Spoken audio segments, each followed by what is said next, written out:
नमस्ते दोस्तों, stock info पे आपका स्वागत है। तो इस वीडियो में हम टाटा मोटर्स के शेयर के बारे में बात करने वाले हैं। चार्ट्स के थ्रू उसके ट्रेंड को एनालाइज करेंगे और इस वीक के दौरान उसके सपोर्ट, रेसिस्टेंस और टारगेट लेवल्स क्या हो सकते हैं उसके बारे में भी जानेंगे। तो चलिए दोस्तों, वीडियो को शुरू करते हैं।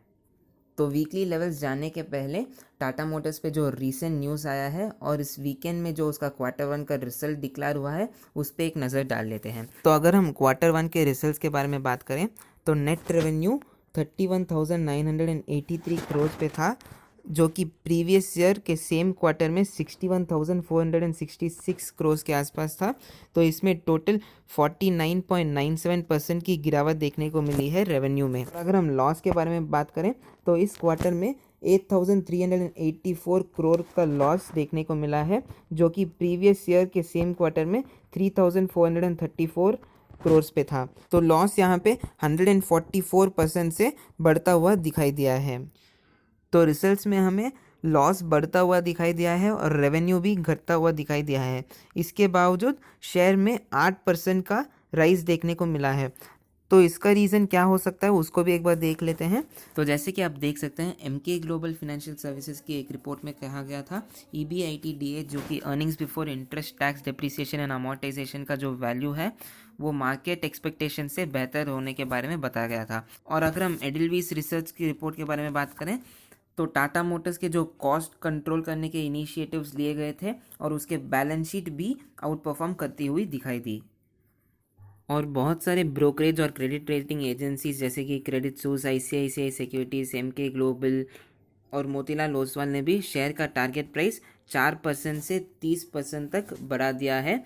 और बहुत सारे ब्रोकरेजेस ने पॉजिटिव आउटलुक दिया है और बाई का रेटिंग दिया है। तो इसके कारण रिजल्ट्स ख़राब होते हुए भी शेयर में बड़ी तेज़ी देखने को मिली थी। तो अभी अभी एक रीसेंट न्यूज़ आई थी दोस्तों, जिसमें बताया गया था कि टाटा मोटर्स का जो पैसेंजर व्हीकल का बिजनेस है उसमें 49% स्टेक सेल करने के बारे में बात चल रही थी। और ये जो टाटा मोटर्स का यूनिट है उसको फॉरेन स्ट्रैटेजिक पार्टनर को देने के बारे में बात चल रही थी। लेकिन टाटा मोटर्स ने कल इस रिपोर्ट को डिनाई कर दिया था और इसने बताया था कि ऐसे कोई भी प्लान नहीं है, जो कि कंपनी के लिए एक अच्छी बात है।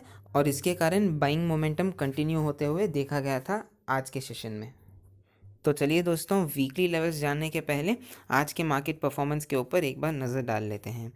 तो आज शेयर का ओपनिंग रहा है 116.20 और हाई रहा है 117.70 और लो रहा है 115.50।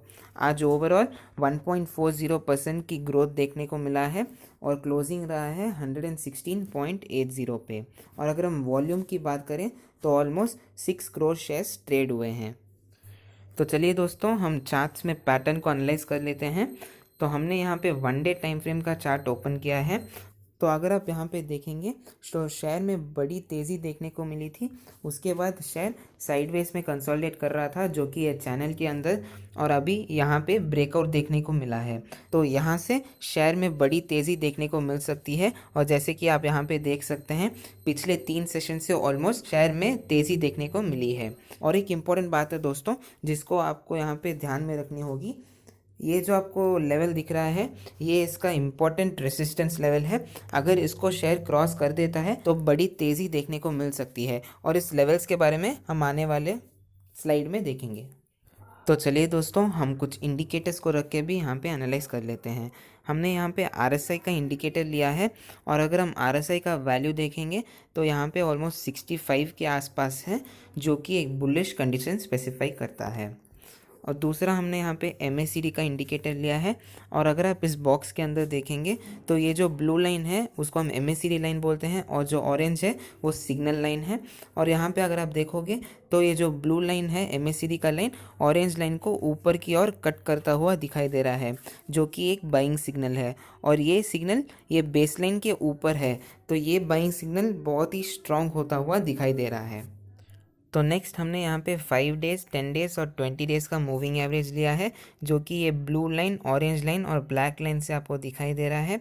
ये जो ब्लैक लाइन है वो 5 डेज़ का मूविंग एवरेज है, जो ऑरेंज है वो 10 डेज़ का और जो ब्लू है वो 20 डेज़ का मूविंग एवरेज है।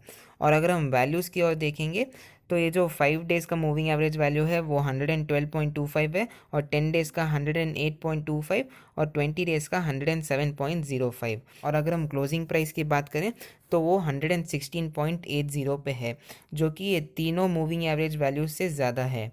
ये शेयर के शॉर्ट टर्म ट्रेंड के लिए एक बहुत ही अच्छा साइन है। तो जैसे कि हमने देखा दोस्तों, चार्ट के पैटर्न्स, मूविंग एवरेजेस और इंडिकेटर्स तीनों ही स्ट्रॉन्ग अप ट्रेंड का संकेत दे रहे हैं। तो चलिए दोस्तों, लेवल्स को भी एक बार देख लेते हैं। तो जैसे कि आपको मालूम है, क्लोजिंग प्राइस रहा है 116.80, और अगर हम अपसाइड की बात करें तो इसका इमीडिएट रेसिस्टेंस है 118.50, जो कि इसका एक इम्पॉर्टेंट रेसिस्टेंस लेवल है। यहाँ पे थोड़ा प्रॉफिट बुकिंग भी देखने को मिल सकता है, लेकिन अगर शेयर इसको क्रॉस करके सस्टेन करता है तो दूसरा रेसिस्टेंस 120.55 पे रहेगा, और उसके नेक्स्ट रेसिस्टेंस 122.80 पे रहेगा। अगर शेयर उसको क्रॉस कर देता है तो 126.25 और 130 तक के टारगेट्स देखने को मिल सकते हैं।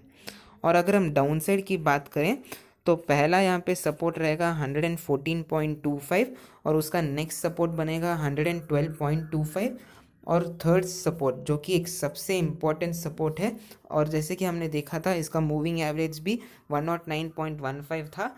तो ये जो 109.15 का लेवल है ये बहुत ही इंपॉर्टेंट लेवल है। अगर शेयर इस लेवल को क्रॉस करके नीचे आ जाता है तो बड़ी गिरावट भी देखने को मिल सकती है, जिसके चांसेस थोड़े कम लग रहे हैं। अगर उसको क्रॉस करके नीचे आ जाता है शेयर तो 106.25 और 104 तक के टारगेट्स देखने को मिल सकते हैं डाउन साइड में। आपको यहाँ पे एक इम्पॉर्टेंट पॉइंट ध्यान में रखना है दोस्तों, अगर ऊपर के 118.5 या 120.55 के लेवल्स पे प्रॉफिट बुकिंग देखने को मिले तो ये जो 114, 112 और 109.15 के जो लेवल्स हैं वहाँ से शेयर सपोर्ट लेता हुआ वापस अपसाइड मूवमेंट कंटिन्यू होने के चांसेस है। तो हाँ दोस्तों, इस वीक के दौरान जो कि 7 अगस्त से लेके 13 अगस्त तक यही सपोर्ट और रेसिस्टेंस लेवल्स को फॉलो करके आपको ट्रेड करना है दोस्तों। इसमें कोई चेंजेस रहेगा तो हम आपको अपडेट कर देंगे। धन्यवाद दोस्तों, होप आपको ये वीडियो पसंद आए,